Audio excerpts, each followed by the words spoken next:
colorwork while drinking a martini? Are you out of your mind? Nope.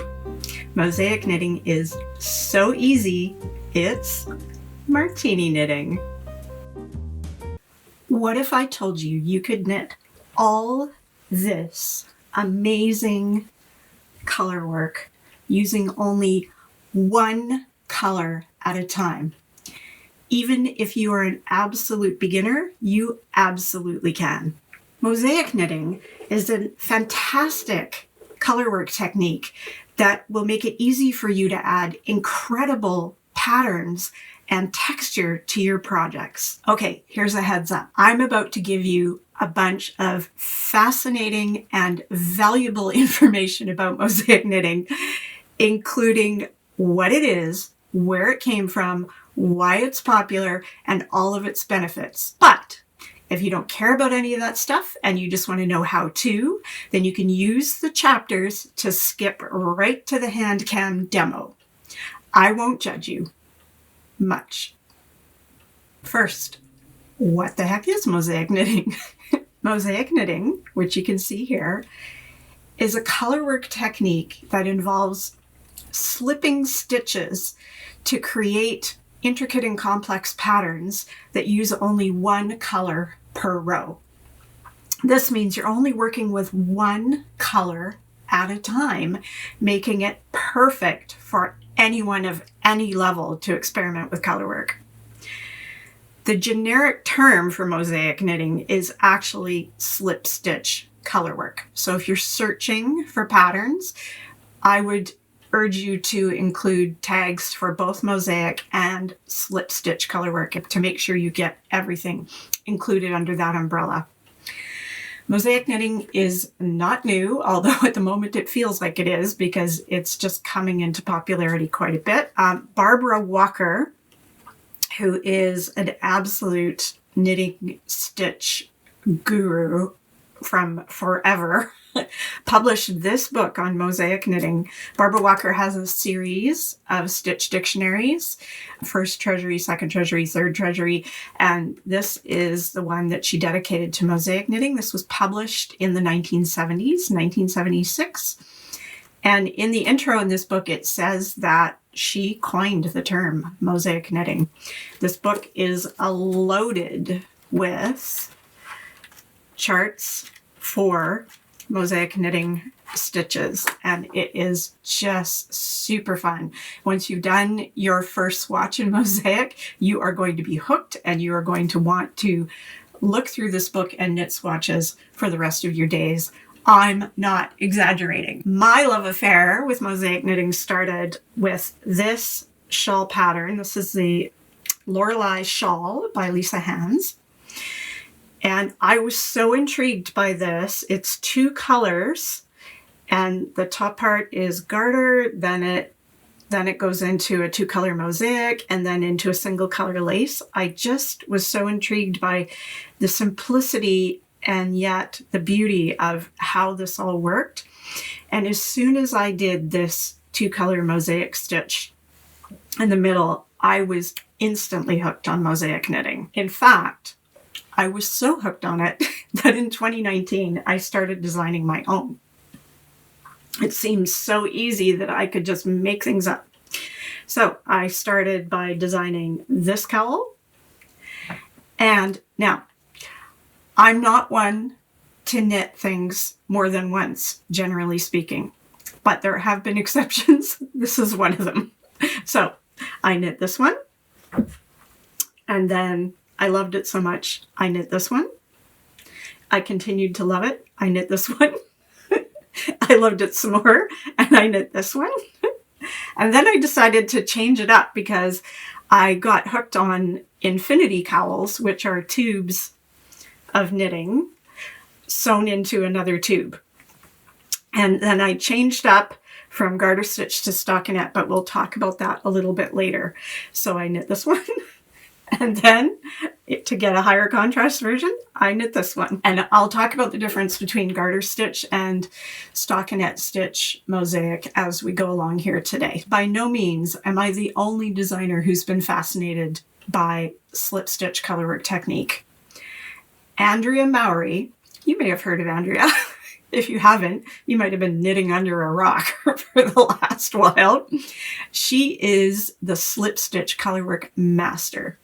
And it started, I think, with her shift series. So she's got a shift cowl, the night shift shawl. This is my wrap over variation of the night shift shawl, and we'll talk more about that later too. I'm wearing a wrap over variation of a shawl as well. She also has sweater patterns. She's got shifty and this really cute hat that I found on her site that is also slip stitch colorwork. It would be so easy, honestly.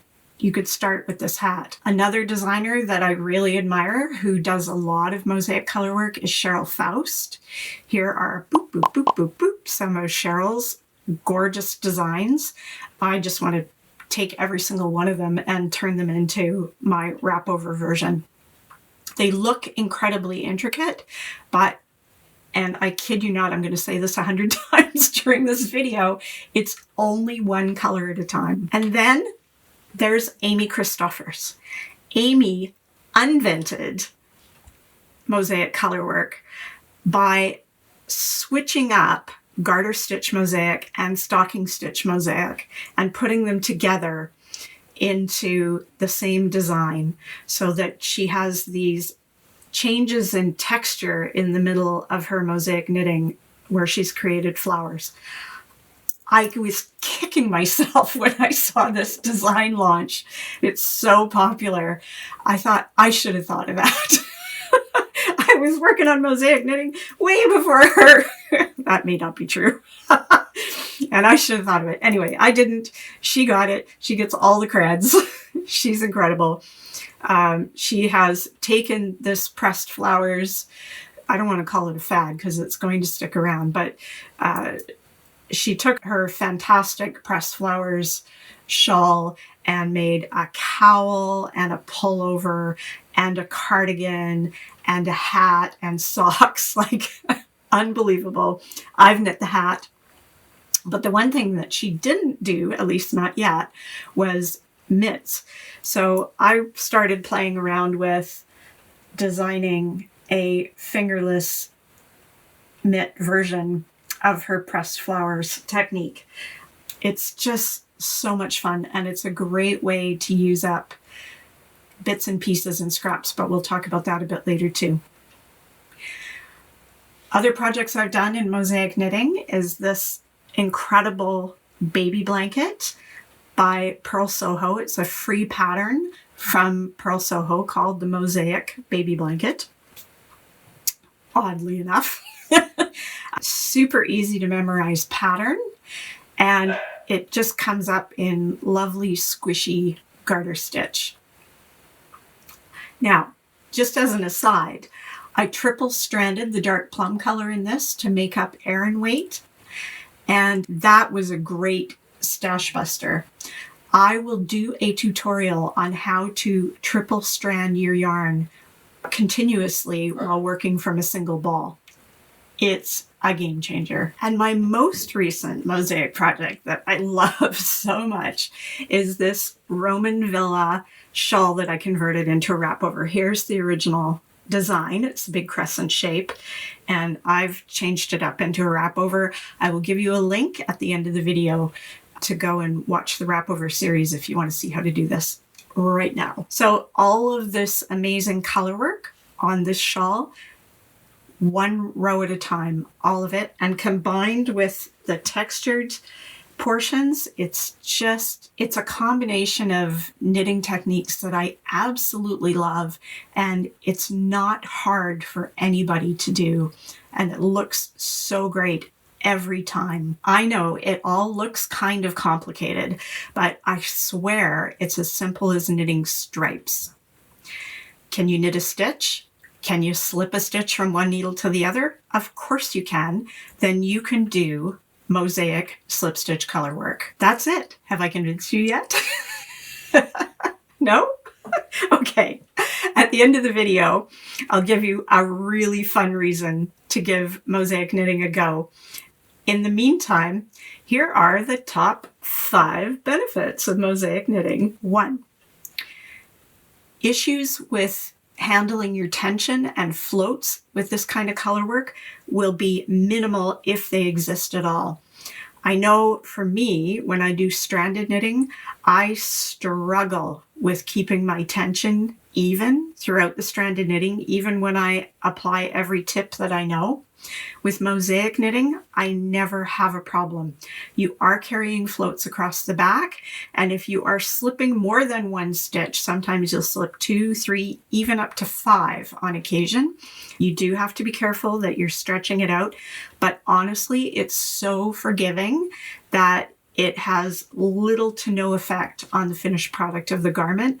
This is one of the reasons that I absolutely love doing mosaic color work. I do not have to worry about it ever looking sloppy. 2, it can be worked at any gauge. You can pick up any mosaic chart, any yarn that you want to use, just match your needle to the yarn and off you go. It always looks good in the finest of fine yarns and the heaviest of heavy yarns. A 3.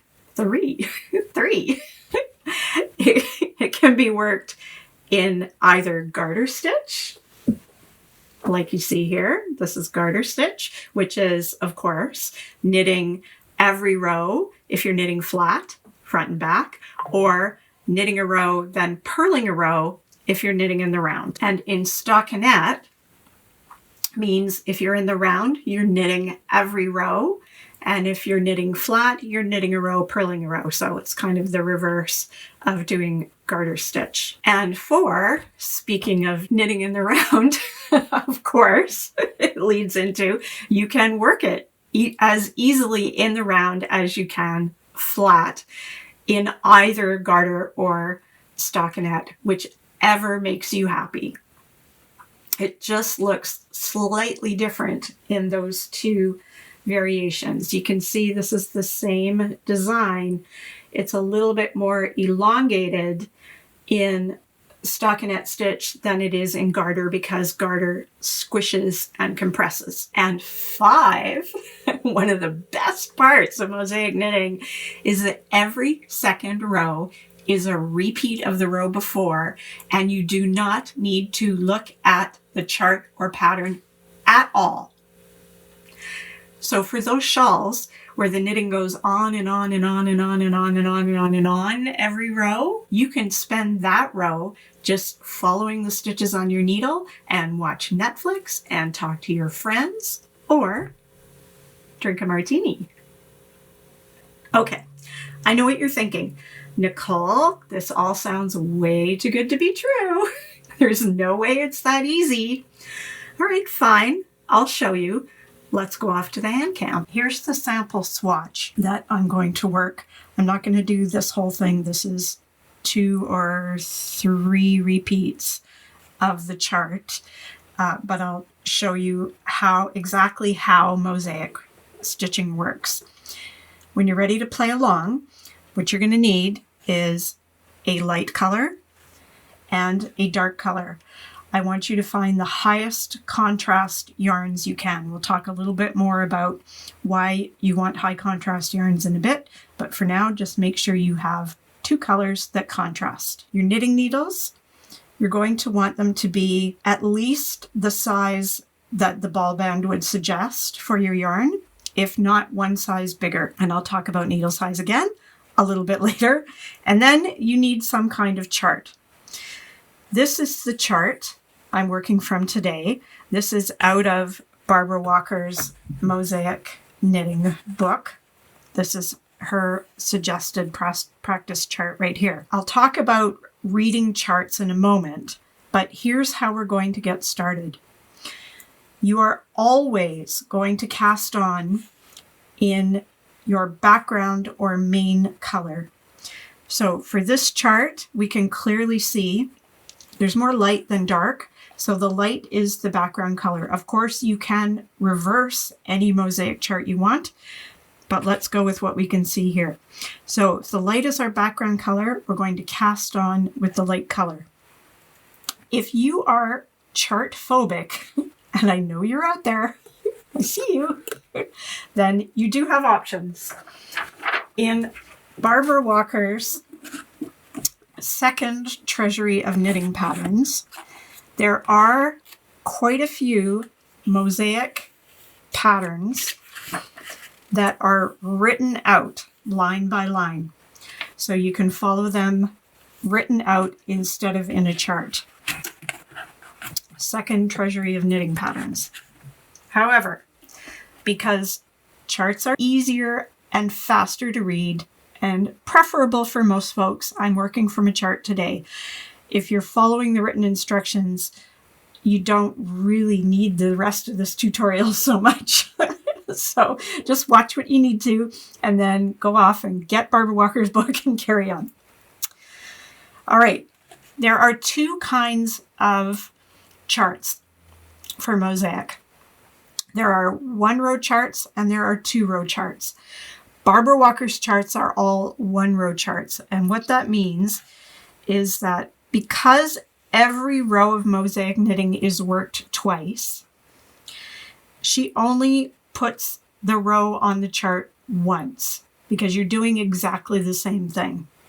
So this is both row 1 and row 2 because we're going to work across row 1 and then we're going to work back with exactly the same chart. And then the next row is row 3. We're going to work across and then back using exactly the same line on the chart. I prefer a 2-row chart. I just find it easier to read for me and probably for most people. So I've made this variation of this chart in a 2-row chart. So every row that you work is represented on this chart, and it shows you which stitches are being slipped. In Barbara Walker's chart, you do not see which stitches are being slipped. You only see the colors. So you have to know that the color you see at the very end of the row on this side is the color that's being worked and the opposite color is being slipped. I prefer, and I think most people would prefer, a visual representation of which colors are being slipped and having every row showing. An experienced knitter would have no problem with this. An experienced mosaic knitter would have no problem with this. But to get started, this is way easier. And for most people, even if you are experienced, like me, this is easier to follow.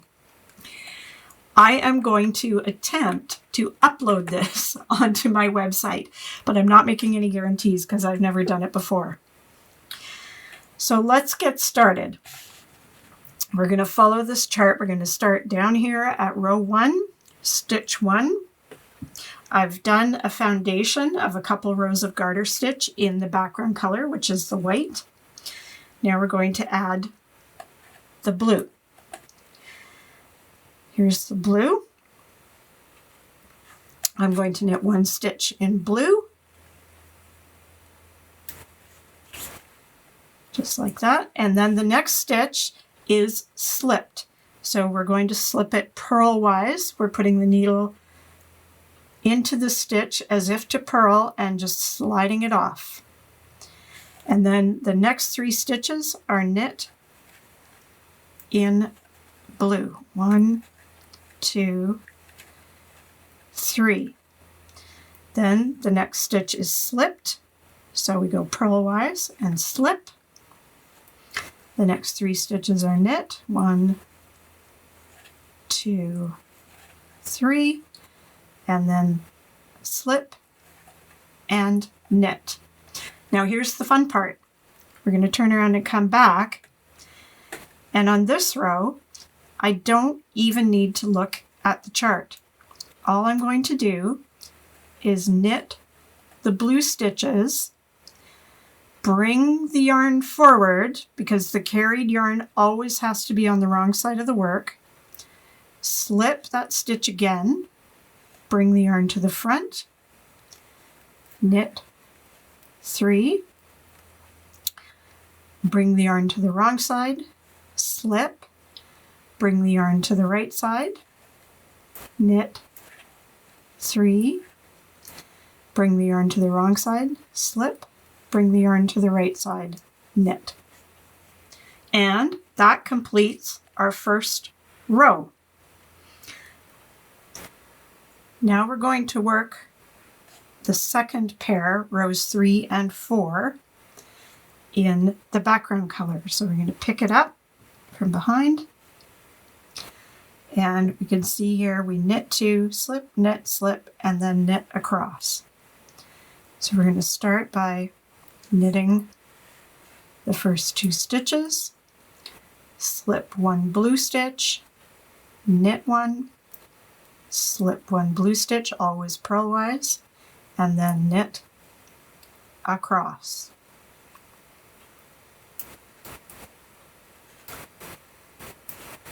And then turn, and again we are going to knit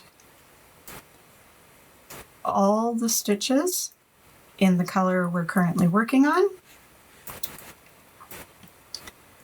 Bring the yarn to the wrong side, slip the color we're not working with, knit, bring the yarn to the front, or to the wrong side, sorry, got to be clear about that, and knit those 2.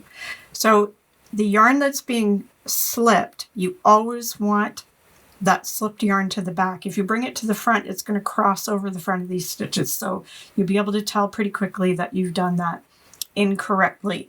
If you see a strand of yarn lying in front of your stitches, you slipped with the yarn on the wrong side. Okay, one more time. We're going to pick up. Now, I always pick up my colors from behind, just because if you're consistent, it makes a nice, neat little kind of barber pole chain along one edge. And no, you don't get the pretty chain at the other edge, but you do get it along one edge.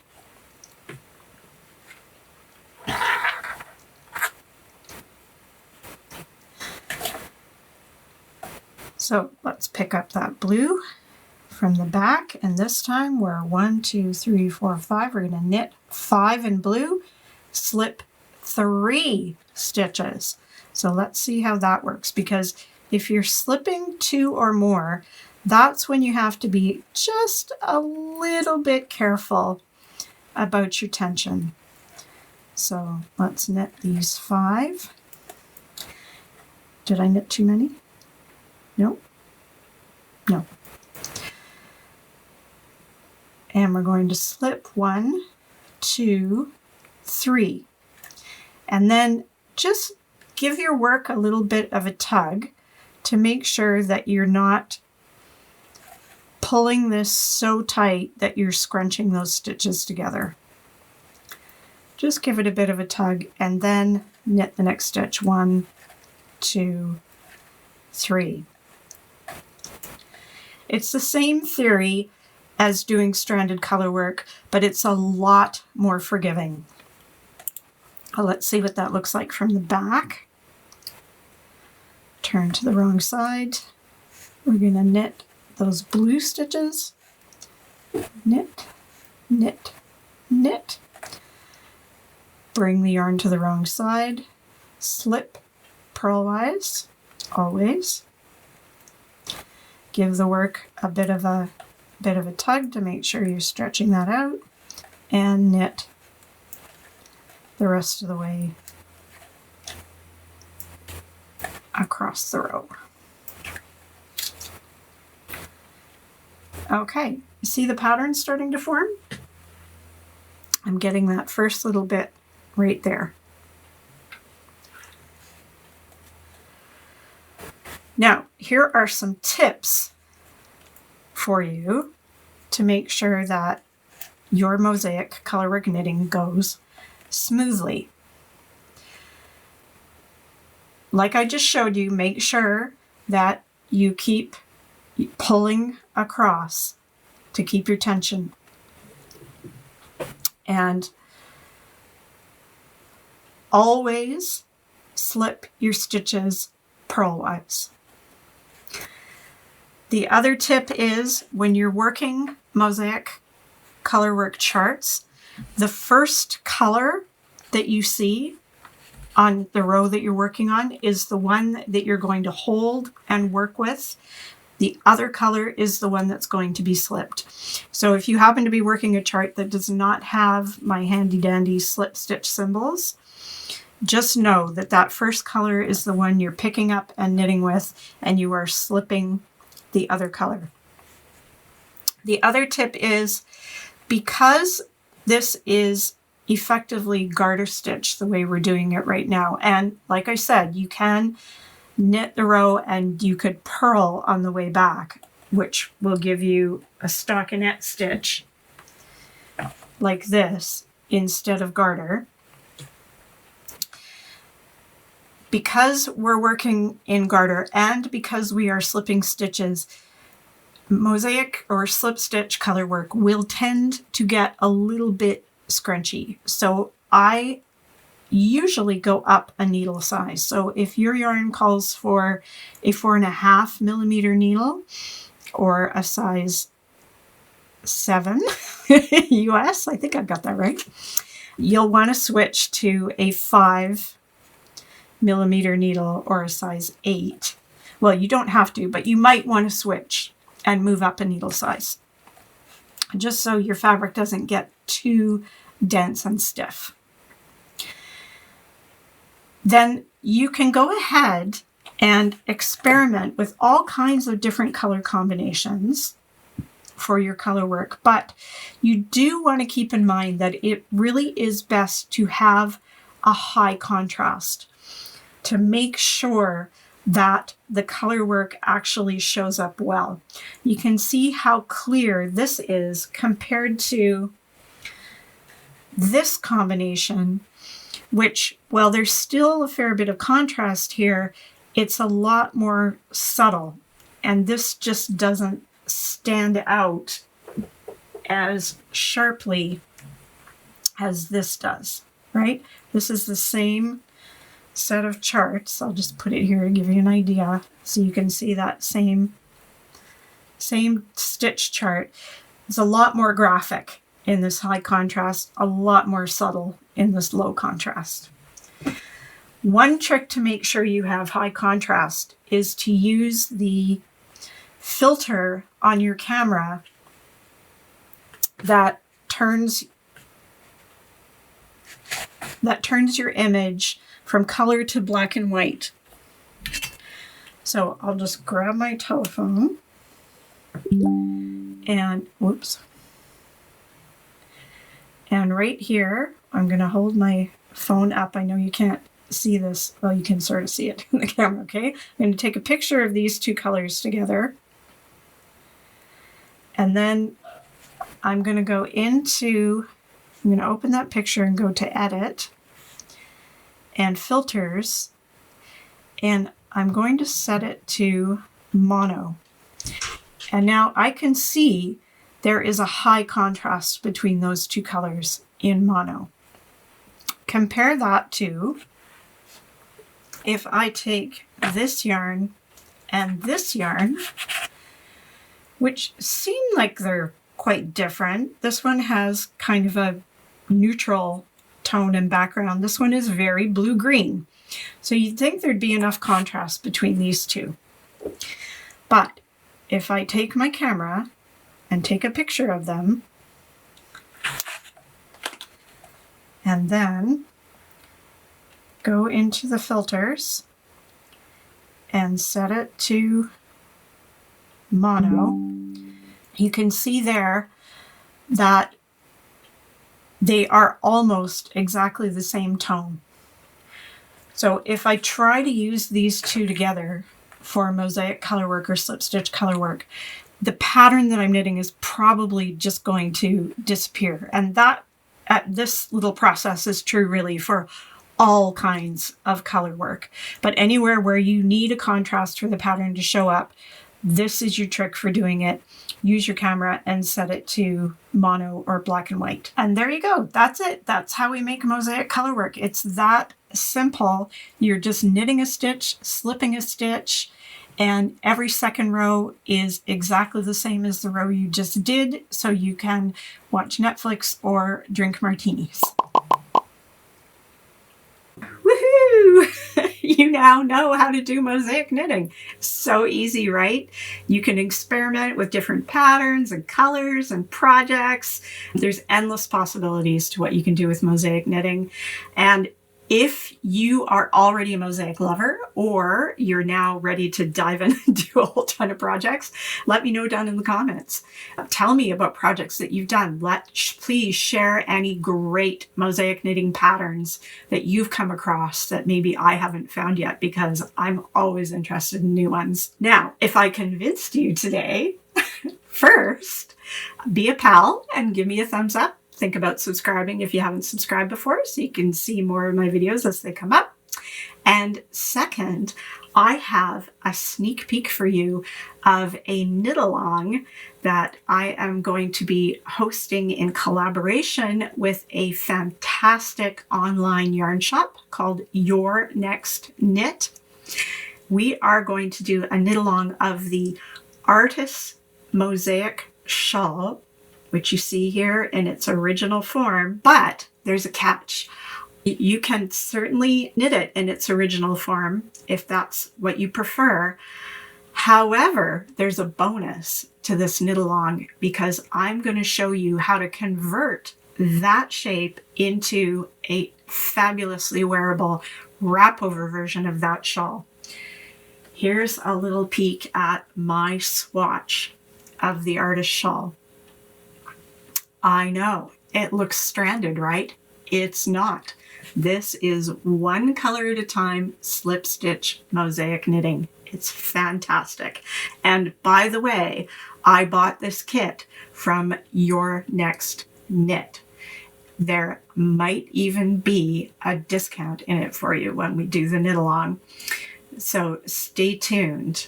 Let me know down in the comments if you're interested in joining us for that knit along. I think it's going to be really fun. Now, can't wait for the knit along to learn how to do a wrap over conversion? No problem. Just click on this video right here and I'll show you all the ins and outs of how to do it. See you next time.